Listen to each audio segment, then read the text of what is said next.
പാപങ്ങൾ പൊറുക്കപ്പെടും. അപ്പൊ എളാമക്ക് നന്മ ചെയ്താലും ഉമ്മയുടെ കാലശേഷം മുത്തമ്മക്ക് അത് ഉമ്മയുടെ സ്ഥാനമാണെന്നാണ്. അപ്പോ ആയിഷ റളിയല്ലാഹു തആല അൻഹ അബ്ദുല്ലാഹ് ഇബ്നു സുബൈർ എന്ന സ്വഹാബിയെ സംബന്ധിച്ചിടത്തോളം സ്വന്തം എളാമയാണ്, ഉമ്മയുടെ സ്ഥാനമാണ്. ആയിഷ റളിയല്ലാഹു അൻഹക്കാണെങ്കിലോ നബി തങ്ങളുടെ വഫാത്തിന് ശേഷം വല്ലാത്തൊരു ജീവിതമായിരുന്നു.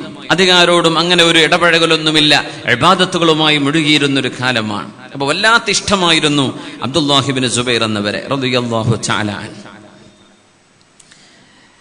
അബ്ദുല്ലാഹ് ഇബ്നു സുബൈർ റളിയല്ലാഹു അൻഹു അന്നൊരിക്കൽ ആയിഷ ബീവി ഒരു വീട് വിറ്റ കച്ചവടം നടത്തിയ ഒരു സംഭവം അറിഞ്ഞു. ആയിഷ ബീവിയുടെ ഒരു വീട് ബീവി റളിയല്ലാഹു അൻഹ കച്ചവടം ചെയ്തു. എത്രയോ 10,000 എന്തോ ദിർഹം കിട്ടിയിട്ടുണ്ട്.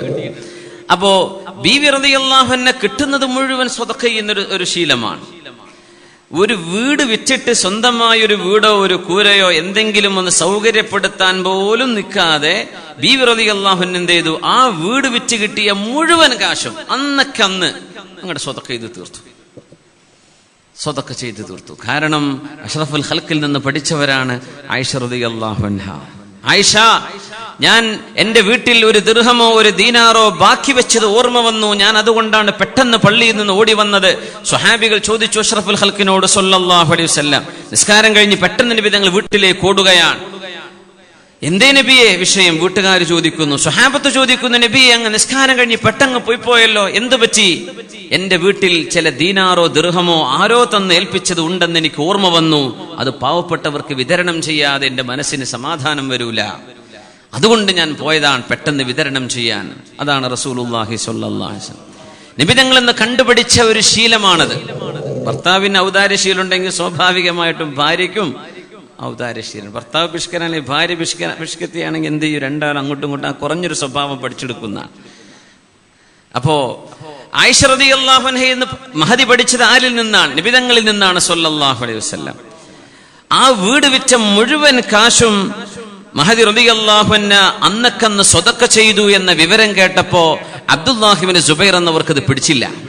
മഹാനവറുകൾ ഒരു വാക്ക് പറഞ്ഞുപോയി, വല്ലാഹി ലതൻതഹിയന്ന ഖാലതി ആയിഷ ഔ ലഅഹ്ജുറന്ന അലൈഹാ എന്ന് അബ്ദുല്ലാഹ് ഇബ്നു സുബൈർ റളിയല്ലാഹു അൻഹു, അല്ലാഹുവിനെ തന്നെയാണ് സത്യം, എന്റെ എളാമയായ ആയിഷ റളിയല്ലാഹു അൻഹ ഇതുപോലെയുള്ള പണികൾ നിർത്തിയേ പറ്റൂ, അല്ലെങ്കിൽ എന്റെ ഉമ്മയുടെ കൈ പിടിക്കാൻ ഞാൻ ഇനി മുന്നോട്ട് വരുന്നു, എന്റെ ഉമ്മയുടെ ആയിഷ ബീവിയുടെ കൈ ഞാൻ പിടിച്ചു വെക്കും. ഉമ്മ ഇങ്ങനെ എല്ലാം കൊടുത്തു തീർത്താൽ ഉമ്മക്ക് വല്ലതും ഉണ്ടാകുമോ എന്ന് വളരെ വ്യസനത്തോടുകൂടെ അബ്ദുല്ലാഹ് ഇബ്നു സുബൈർ റളിയല്ലാഹു അൻഹു പറഞ്ഞ വാക്കിതാണ്. ഇമാം ബുഖാരി തങ്ങൾ ഉദ്ധരിച്ച സംഭവമാണിത്. വല്ലാഹി, അല്ലാഹുവിനെ തന്നെയാണ് സത്യം, ലതൻതഹിയന്ന ഖാലതി ആയിഷ, എന്റെ എളാമയായ ആയിഷ റളിയല്ലാഹു അൻഹ ഇത് നിർത്തിയേ പറ്റൂ. ഇങ്ങനെ കൊടുത്തു തീർക്കുന്ന ഏർപ്പാട്, ഒന്നും ബാക്കി വെക്കാതെ എല്ലാം പാവപ്പെട്ടവർക്ക് കൊടുക്കുന്ന ഈ രീതി, എന്തെങ്കിലും ഒന്ന് മിച്ചം വെക്കണ്ടേ? ഔ ലഅഹ്ജുറന്ന അലൈഹാ, അല്ലെങ്കിൽ അവരുടെ കൈ ഞാൻ പിടിച്ചു വെക്കും. അതൊരു വല്ലാത്ത വാക്കായി പോയിതാ. ആയിഷ ബീവി റളിയല്ലാഹു അൻഹ ചോദിച്ചു, എന്റെ പ്രിയങ്കരനായ എന്റെ സഹോദരിയുടെ മോൻ അബ്ദുല്ലാഹ് ഇബ്നു സുബൈർ അങ്ങനെ പറഞ്ഞോ? അങ്ങനെ പറഞ്ഞു. ലാ ഉകല്ലിമു ഇബ്നു സുബൈർ അബദാ, ഇനി ഒരിക്കലും ഞാൻ ഇബ്നു സുബൈറിനോട്, അബ്ദുല്ലാഹ് ഇബ്നു സുബൈറിനോട് മിണ്ടുകയേ ഇല്ല. ആയിഷ റളിയല്ലാഹു അൻഹ നേർച്ച ചെയ്തു, ഞാൻ മിണ്ടൂല. അതിനെ സംബന്ധിച്ച് മഹാനായ അല്ലാമ ഇബ്നു ഹജർ റഹ്മത്തുള്ളാഹി അലൈഹി ഹദീസിനെ വ്യാഖ്യാനിച്ചുകൊണ്ട് പറഞ്ഞു, ആയിഷ ബീവി അങ്ങനെ ഒരു തീരുമാനമെടുക്കാൻ കാരണം എന്തേ? സ്വന്തം സഹോദരി പുത്രനോട് ഞാൻ ഇനി മിണ്ടൂല, ഞാൻ ഇനി മിണ്ടുകയില്ല. വല്ലാഹി വല്ലാഹി ലാ ഉകല്ലിമു ഇബ്നു സുബൈർ അബദാ, ഇബ്നു സുബൈറിനോട് ഞാൻ ഇനി കാലം മുഴുവനും മിണ്ടുകയേ ഇല്ല, ഇനി ഞാൻ മിണ്ടൂല എന്ന് പറഞ്ഞു. അങ്ങനെ പറയാൻ മാത്രം പിണക്കം എന്തുണ്ടായി? അങ്ങനെ ഒരാൾക്ക് പറയാൻ പറ്റുമോ മറ്റൊരാളോട്? ലാ യഹ്ജുർ, ഒരു മുസ്ലിമായ മനുഷ്യനും തന്റെ കൂട്ടുകാരനോട് 3 ദിവസത്തിലേറെ പിണങ്ങി നിൽക്കാൻ പാടില്ലെന്നല്ലേ പറഞ്ഞത്? പിന്നെ എങ്ങനെയാണ് ആയിഷ റളിയല്ലാഹു അൻഹ ഇനി ഒരിക്കലും ഞാൻ അവനോട് മിണ്ടുകയില്ല എന്ന് പറഞ്ഞു? ഒരു വാക്കാണ് വിഷയം, ഒരൊറ്റ സെന്റൻസ്. വല്ലാഹി ലതൻതഹിയന്ന ഖാലതി ആയിഷ ഔ ലഅഹ്ജുറന്ന അലൈഹാ, ഒന്നുകിൽ ആയിഷ ബീവി നിർത്തണം, അല്ലെങ്കിൽ ഞാൻ അവരുടെ കൈ പിടിച്ചു വെക്കും. കാരണം ഒരു ഉമ്മയോട് മോനത് പറയാൻ പാടില്ലല്ലോ. ഞാൻ അവന് ഉമ്മയല്ലേ, ഒരു ഉമ്മയോട് കാണിക്കേണ്ട അദബ് ആ വാക്കിൽ വന്നില്ലല്ലോ. അതാണ് ആയിഷ ബീവിയെ വിഷമിപ്പിച്ചത് റളിയല്ലാഹു അൻഹാ. വാപ്പമാരോട്, ഉമ്മമാരോട്, പിതാവിനോട്, മുതിർന്നവരോട് സംസാരിക്കുമ്പോ സംസാരത്തിന്റെ ആ വാക്കുകളിൽ വരുന്ന ചില പിഴവുകൾ നമ്മളൊന്നും ഒരു പക്ഷെ ശ്രദ്ധിക്കാതെ പലതും പറയും. പിന്നെ സോറി എന്ന് പറയും, സാരല്ല കേട്ടോ, ഞാൻ അത്രയൊന്നും ഉദ്ദേശിച്ചിട്ടില്ല എന്ന് പറയും. ചിലരങ്ങനെ അങ്ങോട്ട് പൊട്ടിത്തെറിക്കും, പിന്നെ വന്നിട്ട് കാൽക്ക വീഴും. അങ്ങനെയൊക്കെ ചില പെണ്ണുങ്ങളൊക്കെ ഉണ്ടാവും, കുറച്ച് പ്രായമുള്ളവരൊക്കെ. എന്തെങ്കിലൊക്കെ പറയാ, പിന്നെന്ത് ചെയ്യാ, പിന്നെ ഇങ്ങനെ ഇരുന്ന് ആലോചിക്കുക, എന്തിപ്പോ ഞാനാ പറഞ്ഞത്. ചില കല്യാണമൊക്കെ പോയി കൊളാക്കി വരുവേ, അവിടെ ചെന്നിട്ട് ആകെ പ്രശ്നമാക്കിയിട്ട്, ഏതെങ്കിലും സദസ്സിൽ ചെന്ന് അവിടെ ചെന്നിട്ട് ആകെ പ്രശ്നമാക്കും, ഒന്നും ഉണ്ടാവില്ല. മഹാനായ ഇബ്നു ഹജർ റഹ്മത്തുള്ളാഹി അലൈഹി ആയിഷ റളിയല്ലാഹു തആല അൻഹ അബ്ദുല്ലാഹി ഇബ്നു സുബൈർ എന്നവരോട് എടുത്ത ഈ ഒരു കടുത്ത സമീപനം ശരിയാണോ, എന്തുകൊണ്ട് ബീവി റളിയല്ലാഹു അൻഹ അങ്ങനെ പറഞ്ഞു എന്നൊന്ന് ചർച്ച ചെയ്തിട്ടുണ്ട്. കാരണം ഒരു വാക്ക് പറയുമ്പോൾ ഞാൻ ജീവിതകാലം മുഴുവൻ നിന്നോട് മിണ്ടൂല എന്നൊക്കെ പറയാൻ മാത്രം എന്തുകൊണ്ട് അങ്ങനെ ബീബി പറഞ്ഞു റളിയല്ലാഹു അൻഹ. അതിന് മഹാനായ ഇബ്നു ഹജർ റഹ്മത്തുള്ളാഹി അലൈഹി അതിന് കാരണം പറയുന്നത് വറഅത് ഫീ കലാമിഹി ഹാദാ നൗഅ ഉഖൂഖിൻ, അതായത് ഒരു ഉമ്മയോടോ വാപ്പയോടോ പറയേണ്ട വാക്കല്ലല്ലോ അങ്ങനെ. ഞാൻ പിടിച്ചു വെക്കും, ഇതൊക്കെ എൻ്റെ ഉമ്മ നിർത്തിയേ പറ്റൂ എന്നൊക്കെ ഒരു മോൻ അത്രക്കങ്ങ് പറയാവതാണോ? അത് ഉമ്മയോടോ ഉപ്പയോടോ കാണിക്കുന്ന അനാദരവിന് തുല്യമല്ലയോ? അതുകൊണ്ടാണ് ബീവി റളിയല്ലാഹു അൻഹ അങ്ങനെ പറയാൻ കാരണമെന്നാണ്. അതുമാത്രമല്ല, മഹാനായ അഷ്റഫുൽ ഖൽഖ് റസൂലുള്ളാഹി സ്വല്ലല്ലാഹു അലൈഹി വസല്ലം തങ്ങൾ അന്നൊരിക്കെ തബൂക്ക് യുദ്ധവുമായി ബന്ധപ്പെട്ട് വേറൊരു സംഭവം വഴി വരാനുണ്ട്. തബൂക്ക് യുദ്ധത്തിന് വരാൻ പറ്റാത്ത വഅല സലാസത്തിൽ ലദീന ഖുല്ലിഫു എന്ന് പറഞ്ഞ മൂന്ന് വിഭാഗം, മൂന്നാളുകൾ, മഹാനായ കഅബ് റളിയല്ലാഹു അൻഹു അടക്കമുള്ള 3 പേർ, അവര് തബൂക്കിലേക്ക് വരാതിരുന്നപ്പോ 1 മാസത്തോളം നബി തങ്ങൾ അവരോട് മിണ്ടാതെ നിന്നിട്ടുണ്ട് സ്വല്ലല്ലാഹു അലൈഹി വസല്ലം. അതുമാത്രമല്ല, വാപ്പയും മക്കളും തമ്മിലുള്ള പിണക്കത്തിന് ഈ 3 ദിവസത്തിന്റെ പരിധിയില്ലാതാണ്. വാപ്പയും മക്കളും നബി സല്ലല്ലാഹു അലൈഹി വസല്ലം തങ്ങൾ അവിടുത്തെ അസ്വാജിനെ ഹജറഹുന്ന 1 മാസത്തോളം നബി തങ്ങൾ അവിടുത്തെ ഭാര്യമാരോട് സംസാരിക്കാതെ നിന്ന അനുഭവങ്ങൾ പരിശുദ്ധ ഹദീസുകളിൽ കാണാൻ കഴിയും. അപ്പോ ഇത്തരം അടുത്ത ഇടപഴകുന്ന ആളുകളുമായി, അങ്ങനെയാണല്ലോ തൊട്ടടുത്ത ആളുകളൊക്കെ ഒരു വിഷമുണ്ടാക്കുമ്പോൾ വലിയ ബുദ്ധിമുട്ടല്ലേ? സ്വന്തം വീട്ടിലെ സ്വന്തം വാപ്പ, സ്വന്തം ഉമ്മ, സ്വന്തം ജ്യേഷ്ഠൻ, സ്വന്തം അനുജൻ, പെങ്ങള്, അവരിൽ നിന്നൊക്കെ ഒരു വിഷമം വരുമ്പോ സഹിക്കാൻ വലിയ ബുദ്ധിമുട്ടുണ്ടാവും. ആ പിണക്കം ഒരുപക്ഷെ നീണ്ടുപോകും. പക്ഷേ നീണ്ടുപോവരുതെന്നാണ് നമ്മൾ ശ്രദ്ധിക്കേണ്ടത്. പക്ഷെ നീണ്ടുപോയാൽ കുടുംബ ബന്ധവുമായി ബന്ധപ്പെട്ട് നോക്കുമ്പോൾ അതിന് ചില ഇളവുകളൊക്കെ ഉണ്ട് എന്ന് മഹാനായ അല്ലാമ ഇബ്നു ഹജർ തങ്ങൾ ഈ ഹദീസിനെ വ്യാഖ്യാനിച്ചുകൊണ്ട് പറഞ്ഞത് കാണാൻ കഴിയും. ഈ അബ്ദുല്ലാഹി ഇബ്നു സുബൈർ എന്നവരങ്ങ് വിഷമിച്ചു പോയില്ലേ, എന്റെ ഉമ്മ നിങ്ങൾ എന്നോട് മിണ്ടൂലാന്നോ? അതെ, ഞാൻ നിന്നോട് മിണ്ടൂല. ആയിഷ റളിയല്ലാഹു അൻഹ മിണ്ടാട്ടം നിർത്തിയെന്ന വളരെ വിഷമിച്ചു പോയി.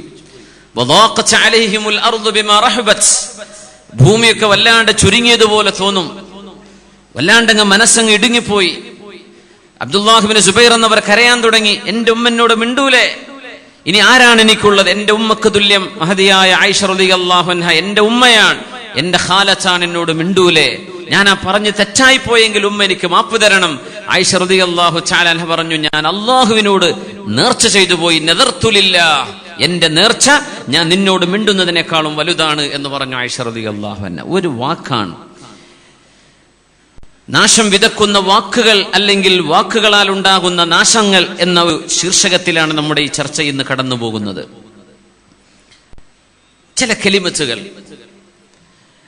ചില വാക്കുകൾ വലിയ വലിയ അപകടങ്ങൾ വിളിച്ചു വരുത്തും. ചില പദപ്രയോഗങ്ങൾ, ചില കമന്റുകൾ ആളുകൾ ടൈപ്പ് ചെയ്ത് വിടുന്നത്, ആളുകൾ എഴുതി വിടുന്നത്, പറയുന്നത്, പ്രചരിപ്പിക്കുന്നത്, അതിൻ്റെയൊക്കെ കുറ്റം ഭയങ്കരമാണ്. അതുകൊണ്ട് മുസ്ലിമായ ഒരു മനുഷ്യന്റെ നിത്യജീവിതത്തിൽ നിസ്കാരം ശരിക്ക് കൊണ്ട് നടക്കുന്ന ആളുകൾ, സുന്നത്ത് നോമ്പ് വരെ എടുക്കുന്ന ആളുകൾ, ഖുർആനും ദിക്റും ഒക്കെ എമ്പാടും ചൊല്ലുന്ന ആളുകൾ, അവർക്കൊക്കെ ഏറ്റവും കൂടുതൽ പിഴവ് സംഭവിക്കുന്ന ചില വിഷയങ്ങൾ നാവ് സൂക്ഷിക്കുന്നതിനാണ്. നാവുമായി ബന്ധപ്പെട്ട തെറ്റുകൾ പറഞ്ഞു പോകുന്നത്, ഇടപഴകുന്നത്, പെരുമാറ്റച്ചട്ടങ്ങൾ, ഇതിലൊക്കെ വരുത്തുന്ന വീഴ്ചകളിലൂടെ വലിയ നഷ്ടം സംഭവിക്കുകയാണ്. മഹാനായ അബ്ദുല്ലാഹി ഇബ്നു സുബൈർ റളിയല്ലാഹു അൻഹു, ആരെ പിടിച്ചാൽ കാര്യം നടക്കും, ആയിഷ ബീവി ഒന്ന് മിണ്ടിക്കിട്ടണം, ആയിഷ ബീവിയോടൊന്ന് വർത്തമാനം പറയണം, എന്റെ ഉമ്മയുടെ പിണക്കമൊന്ന് നിർത്തണം. ആയിഷ ബീവിയുടെ സ്വന്തം നേരെ മോനല്ല, സഹോദരിയുടെ മോനാണ് അബ്ദുല്ലാഹി ഇബ്നു സുബൈർ റളിയല്ലാഹു അൻഹു. അങ്ങനെയാണ് അള്ളാഹുവിന്റെ റസൂലിന്റെ അമ്മായിയുടെ ബന്ധത്തിൽ വരുന്ന മഹാനായ മിസ്വർ ഇബ്നു മഖ്റമ റളിയല്ലാഹു അൻഹു, അബ്ദുറഹ്മാൻ ഇബ്നുൽ അസ്വദ് റളിയല്ലാഹു അൻഹു, രണ്ട് മഹത്തുക്കളായ സ്വഹാബിമാർ അവരോട് ചെന്ന് പറഞ്ഞു, നിങ്ങൾ അള്ളാഹുവിന്റെ റസൂലിന്റെ ഉമ്മയുടെ സഹോദരന്മാരല്ലേ, ഉമ്മയുടെ സഹോദരന്മാരല്ലേ, നിബിതങ്ങളുടെ അമ്മാവന്മാരല്ലേ, നിങ്ങൾ വിചാരിച്ചാൽ ആയിഷ റളിയല്ലാഹു അൻഹയും ഞാനും തമ്മിലുള്ള പിണക്കം ഇല്ലാതെയാക്കാൻ കഴിയുമല്ലോ, ഒന്ന് സഹായിക്കണം. പറഞ്ഞു, ഞങ്ങളാര് പറഞ്ഞാലും ബീവി കേൾക്കൂല, എന്നാലും നിങ്ങളൊന്ന് ഇടപെടണം, എനിക്ക് എന്റെ ഉമ്മയോട് മിണ്ടാതെ എനിക്ക് ഉറക്കം വരില്ല. ഭക്ഷണം കഴിക്കാതെയായി അബ്ദുല്ലാഹിബ്നു സുബൈർ എന്നവർ, ഉറക്കം വരാണ്ടേ പോയി. അതാ സ്നേഹബന്ധമാണ് കേട്ടോ. ചിലർ മിണ്ടിയില്ലെങ്കിൽ എനിക്കെന്താന്ന് പറഞ്ഞു പോണവരുണ്ടാവും, അവരെ പറ്റിയല്ല, അത് സ്നേഹമില്ലാത്തത് കൊണ്ടാണ്. സ്നേഹബന്ധങ്ങൾ ആകുമ്പോൾ വല്ല ഉറക്കം വരൂല, ശരീരം മെലിഞ്ഞു പോവും, കണ്ട ഷുഗർ പിടിച്ചോ എന്നൊക്കെ ചോദിക്കും, ഒന്നും അവരെ ടെൻഷനായിരിക്കും. അങ്ങനെ ഉണ്ടാവൂലേ? എത്ര വിഷമം, മനസ്സിനേൽക്കുന്ന വിഷമം വല്ലാത്ത ആഴമുണ്ടാവും, അതിന് വല്ലാത്ത മുറിവുണ്ടാവും. അത് നമ്മൾ ആരും മറ്റൊരാൾക്കത് ഉണ്ടാവരുത് എന്ന് വിചാരിക്കേണ്ടവരാണ്. മറ്റൊരാൾക്ക് നമ്മളാൽ നാവ് കൊണ്ടൊരു ഒരു ബുദ്ധിമുട്ടുണ്ടാവരുത്, നമ്മുടെ വാക്കുകളെ കൊണ്ട് ഒരു പ്രയാസം വരരുത് എന്നുദ്ദേശിക്കേണ്ടവരാണ്. ആയിഷ റളിയല്ലാഹു അൻഹയുടെ മുമ്പിലേക്ക് രണ്ടുപേരും കടന്നു ചെല്ലുന്നു. അവരോട് പറഞ്ഞു, മഹാനായ മിസ്വർ ഇബ്നു മഖ്റമ റളിയല്ലാഹു അൻഹുവിനോട്, അബ്ദുറഹ്മാൻ ഇബ്നുൽ അസ്വദ് റളിയല്ലാഹു അൻഹുവിനോട്, എന്റെ ഉമ്മയായ ആയിഷ ബീവി ഫഇന്നഹു ലാ യഹില്ലു ലഹാ അൻ തൻദുറ ഖതിഅതി ഇലൽ അബ്ദ്, മിണ്ടാതിരുന്നോട്ടെ, ഒരാഴ്ച, രണ്ടാഴ്ച, ഒരു മാസം, കാലം മുഴുവനും ഇനി മരിക്കോളം എന്നോട് മിണ്ടില്ല എന്ന് ആയിഷ റളിയല്ലാഹു അൻഹ പറഞ്ഞത് ശരിയല്ലല്ലോ. അതുകൊണ്ട് നിങ്ങൾ ഇടപെട്ടേ പറ്റൂ, നിങ്ങൾ എനിക്ക് എന്തെങ്കിലും നിലക്കത് പരിഹരിച്ചു തരണം എന്നാവാന്ന് പറഞ്ഞു. കുട്ടി കൊണ്ടുപോയി.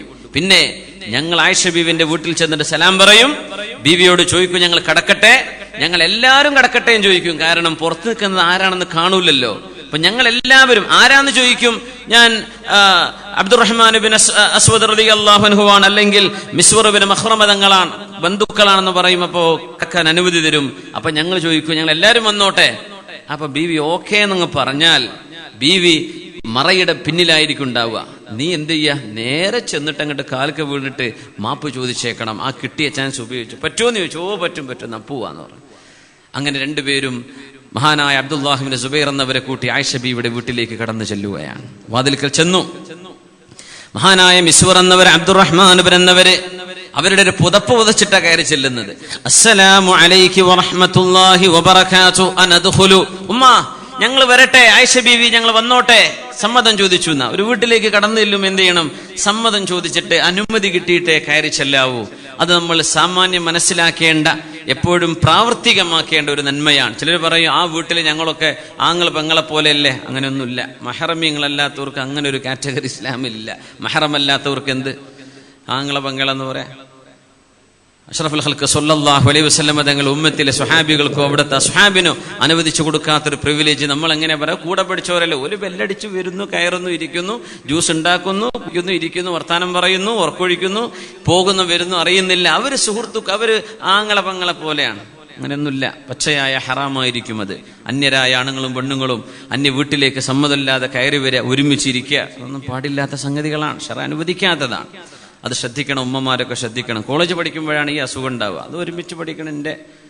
എൻ്റെ ക്ലാസ്മേറ്റ് ആണ്. ക്ലാസ്മേറ്റ് എന്ന് പറഞ്ഞാൽ കല്യാണം കഴിച്ച പുതിയെന്നാണ് അർത്ഥം. ക്ലാസ്മേറ്റ് എന്ന് പറഞ്ഞാൽ എന്താ, അജ്നബിയാണ്, അന്യനാണ്, ആണായാലും പെണ്ണായാലും. അപ്പോ അതിന്റെ രീതികളിൽ നിർത്താൻ കഴിയണം. ആയിഷ ബീവിയോട് അടികത്തേക്ക് ചെല്ലുമ്പോ ചോദിക്കുകയാണ്, സലാം പറഞ്ഞിട്ട്, അനദ്ഖുലു, ഞങ്ങൾ അകത്തേട്ട് വരട്ടെയോ ബീവി, സമ്മതം തരുമോ? അപ്പൊ വീട്ടുകാർ സമ്മതം തന്നാലാണ് അകത്ത് കയറുക. അങ്ങനെയൊക്കെ ഉണ്ടായിരുന്നു മുമ്പൊക്കെ, സിസ്റ്റം അങ്ങനെ ഉണ്ടായിരുന്നു. ഇപ്പോ ബെല്ലടിക്കുക, തുറക്കുക, ആ അടുക്കളയ്ക്ക് നേരെ ഞാൻ ഇവിടെ എത്തി എന്ന് പറയാ. സുബ്ഹാനല്ലാഹ്, അങ്ങനെ ചെയ്തുകൂടാ. അനദ്ഖുലു, ഞങ്ങൾ കടക്കട്ടെയോ? ഖാലത് ഉദ്ഖുലൂ, വന്നോളൂ എന്ന് പറഞ്ഞു. കുല്ലുന, ഞങ്ങൾ എല്ലാവരും വരട്ടെ. കുല്ലുക്കും, ബീവിക്കറിയില്ല കൂടെ അബ്ദുല്ലാഹിബ്നു സുബൈർ എന്നവരുണ്ടെന്ന്. എല്ലാവരും വന്നോളൂ എന്ന് പറഞ്ഞു. അകത്തേക്ക് കയറി. ബീവി റളിയല്ലാഹു അൻഹ ഹിജാബിന്റെ അപ്പുറത്തായിരിക്കുക. കാരണം സ്വന്തം കാണാൻ പാടില്ലാത്ത ആളുകൾ എത്തുന്ന സമയം റളിയല്ലാഹു തആല അൻഹ ഹിജാബിന്റെ മറവിലായിരിക്കും ഉണ്ടാവുക. നേരെ അബ്ദുല്ലാഹിബ്നു സുബൈർ എന്നവർ കയറി ചെന്നു. ആയിഷ റളിയല്ലാഹു അൻഹയെ ചെന്നിട്ട് കെട്ടിപ്പിടിച്ചു. ഫഅ്സനഖ ഉമ്മയെ വാരിപ്പുണർന്നു. എന്നിട്ട് ഉമ്മയുടെ കാല് പിടിച്ചു പറഞ്ഞു, ഉമ്മ എന്നോട് മാപ്പ് തരണം. എന്തെങ്കിലും ഒരു വാക്കിൽ നിന്ന് പിഴച്ചു പോയിട്ടുണ്ടെങ്കിൽ അതിന് ഇങ്ങനെ ശിക്ഷിക്കുകയാണോ? എന്നെ നിങ്ങൾ ഇങ്ങനെ ശിക്ഷിക്കുകയാണോ? ആയിഷ റളിയല്ലാഹു അൻഹ പറഞ്ഞു, ഞാൻ നിന്നോട് മിണ്ടുകയില്ലെന്ന് പിണക്കമാണെന്ന് അള്ളാഹുവിനോട് പറഞ്ഞ നേർച്ചയാണ് നദർതു ലില്ലാഹ്. അള്ളാഹുവിന് വേണ്ടി നേർച്ച ചെയ്താൽ അത് നിർബന്ധമാണ്. ഉമ്മ ഇങ്ങനെ ഒരു നേർച്ച ചെയ്യേണ്ടതുണ്ടോ? ഞാൻ നിങ്ങളുടെ മോനല്ലേ, എനിക്ക് മാപ്പ് തന്നുകൂടെ? മഹാനായ അബ്ദുറഹ്മാൻ റളിയല്ലാഹു അൻഹു, അബ്ദുറഹ്മാൻ ബിൻ അസ്വദ് എന്നവർ, മിസ്വർ ബിൻ മഖ്റമ രണ്ടുപേരും പറഞ്ഞു, ആയിഷ ബീവി നിങ്ങളുടെ മോനല്ലേ അത് അബ്ദുള്ള, ചെറുപ്പമല്ലേ, പുറത്തു കൊടുക്കിൻ, മാപ്പ് ചെയ്തു കൊടുക്കിൻ, വിട്ടുവീഴ്ച ചെയ്തു കൊടുക്കിൻ. അല്ലാഹുവിന്റെ റസൂലൊന്നും മിണ്ടാതിരിക്കരുതെന്ന് പറഞ്ഞിട്ടില്ലേ? നിങ്ങളാരും പിണങ്ങരുതെന്ന് പറഞ്ഞിട്ടില്ലേ? ഒരുപാട് പറഞ്ഞപ്പോ റളിയല്ലാഹു അൻഹു പറയുന്നു, നദർതു വന്നദറു ശദീദ്, ഞാൻ നേർച്ച ചെയ്തു, എന്റെ നേർച്ച അത്രയും കഠിനമാണ്, അതെനിക്ക് വിട്ടുവീഴ്ച ചെയ്യാൻ കഴിയില്ല. അങ്ങനെ പറഞ്ഞു അവസാനം എന്നാൽ ഞാൻ വിട്ടുവീഴ്ച ചെയ്തു. ഇപ്പൊ എന്റെ നേർച്ചയോ അങ്ങനെ അള്ളാഹുവിനോട് ഒരു ഖസം ചെയ്തിട്ടുണ്ടെങ്കിൽ, നെദർ ചെയ്തിട്ടുണ്ടെങ്കിൽ അതിന്റെ പ്രായശ്ചിത്തം കൊടുക്കണം, ഒരു അടിമയെ മോചിപ്പിക്കണം എന്ന വല്ലാഹി പറഞ്ഞൊരു വിഷയം നമ്മൾ ചെയ്തു, ആ വിഷയം നമുക്ക് പാലിക്കാൻ പറ്റാതെ വരുന്നു, അതിന് പ്രായശ്ചിത്തം ചെയ്യണം. ശറഅത്തിന്റെ വിവിധങ്ങളായ ഘട്ടങ്ങൾ പറഞ്ഞു. അതിലൊന്ന് ഇത്ഖു റഖബ, അടിമയെ മോചിപ്പിക്കണം എന്നാണ്. ഉമ്മ നിങ്ങൾക്ക് അടിമ, ഞാൻ 10 അടിമയെ കൊണ്ടുവരാന്ന് പറഞ്ഞു അബ്ദുല്ലാഹിബ്നു സുബൈർ എന്നവർ. അങ്ങനെ 10 പേരെ കൊണ്ടെന്ന് പറഞ്ഞ് ഇവരെ മുഴുവനും അള്ളാഹുവിന് വേണ്ടി മോചിപ്പിച്ചോളൂ, നിങ്ങളുടെ നേർച്ചക്കടം വീടാൻ ഇത് മതിയല്ലോ, നിങ്ങൾക്ക് കുറ്റം ഉണ്ടായില്ല, ഒരു അടിമയെ മോചിപ്പിച്ചാൽ മതി. പക്ഷേ 10 ആളുകളെ മോചിപ്പിച്ചു. അതിനുശേഷം ആയിഷ റളിയല്ലാഹു അൻഹ 40 അടിമകളെ വേറെ വാങ്ങി, അവരെ മോചിപ്പിച്ചു. എന്തേന്നറിയോ? ഇത് മഹദിയാണ്. ആയിഷ റളിയല്ലാഹു അൻഹ ഒരൊറ്റ അടിമയെ മോചിപ്പിച്ചാൽ മതി. അന്ന് തന്നെ 9 ഏറെയാണ്, 10 മോചിപ്പിച്ചപ്പോ, പിന്നെ ഒരു 40 ഏറെയും. എന്നിട്ട് മഹദി റളിയല്ലാഹു അൻഹു എപ്പോഴും അവർ ചെയ്ത നേർച്ചയെ സംബന്ധിച്ച് പറയും, ഫതബ്കി, എന്നിട്ട് ഇങ്ങനെ കരയും, അവിടുത്തെ കണ്ണുകളെന്ന് കണ്ണിനീര് വന്ന് മുഖമൊക്കെ മുഴുവനും നനയും. റളിയല്ലാഹു അൻഹാ വഅർളാഹാ, അല്ലാഹു സുബ്ഹാനഹു വതആല മഹദി റളിയല്ലാഹുവിനെ തൃപ്തിപ്പെട്ടിരിക്കുന്നു. ആകാശ ലോകത്ത് നിന്ന് അല്ലാഹുവിന്റെ റസൂലിനെ ത്വയ്യിബാതു ലിത്വയ്യിബീന, സജ്ജനങ്ങളായ ആളുകൾക്ക് അല്ലാഹുവിന്റെ റസൂലിന് അല്ലാഹു തെരഞ്ഞെടുത്ത മോളല്ല മഹദിയല്ല ആയിഷ റളിയല്ലാഹു അൻഹ. അത്രയും നല്ല മഹദിയാണെന്ന് അല്ലാഹു സർട്ടിഫിക്കറ്റ് കൊടുത്തൊരു മഹദിയായി നമ്മുടെ ഉമ്മ ആയിഷ റളിയല്ലാഹു അൻഹ. ഒരു വാക്കിന്റെ പേരിൽ, ഒരു സെന്റൻസ് പറഞ്ഞതിന്റെ പേരിൽ സ്വന്തം അടുപ്പവും സ്നേഹവും ഉണ്ടായിരുന്ന സഹോദരീ പുത്രനായ അബ്ദുല്ലാഹിബ്നു സുബൈർ എന്നവരോട് മഹദി റളിയല്ലാഹു അൻഹു പിണങ്ങിയ പിണക്കം മഹാന്മാർ ഉദ്ധരിക്കുന്നത് വാക്കുകളാൽ വരുന്ന അബദ്ധങ്ങൾ സൂക്ഷിക്കാൻ വേണ്ടിയാണ്. ഇമാം ബുഖാരി തങ്ങളും മുസ്ലിം തങ്ങളും ഉദ്ധരിച്ച ഹദീസിൽ കാണാം, ഇന്നൽ അബ്ദ ലയതകല്ലമു ബിൽ കലിമതി മിൻ റിദ്വാനില്ലാഹ് ലാ യുൽഖി ലഹാ ബാലൻ യർഫഉഹു അല്ലാഹു ബിഹാ ദറജാതിൻ ഫിൽ ജന്നah.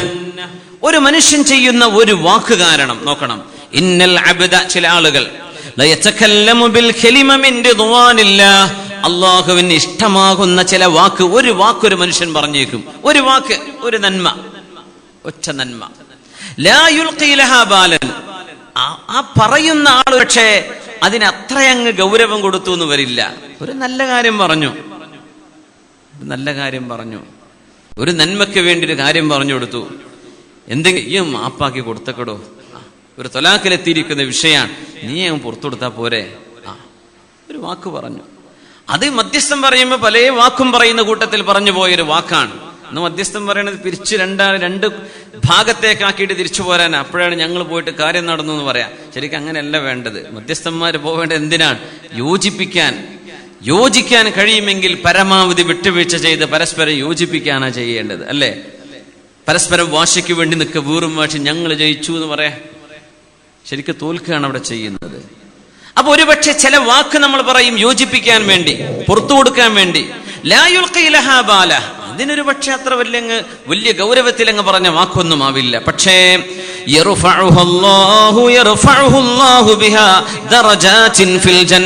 സ്വർഗലോകത്ത് ഒരുപാട് സ്ഥാനമാനങ്ങൾ അല്ലാഹു ആ മനുഷ്യന്റെ ഒരു വാക്ക് കാരണം അല്ലാഹു കൊടുത്തേക്കും.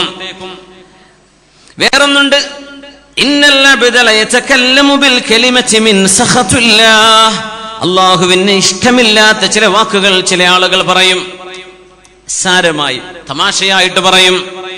മിൻ സഖത്തില്ലാഹ്, അല്ലാഹു ഇഷ്ടപ്പെടാത്ത ചിലത് പറയും.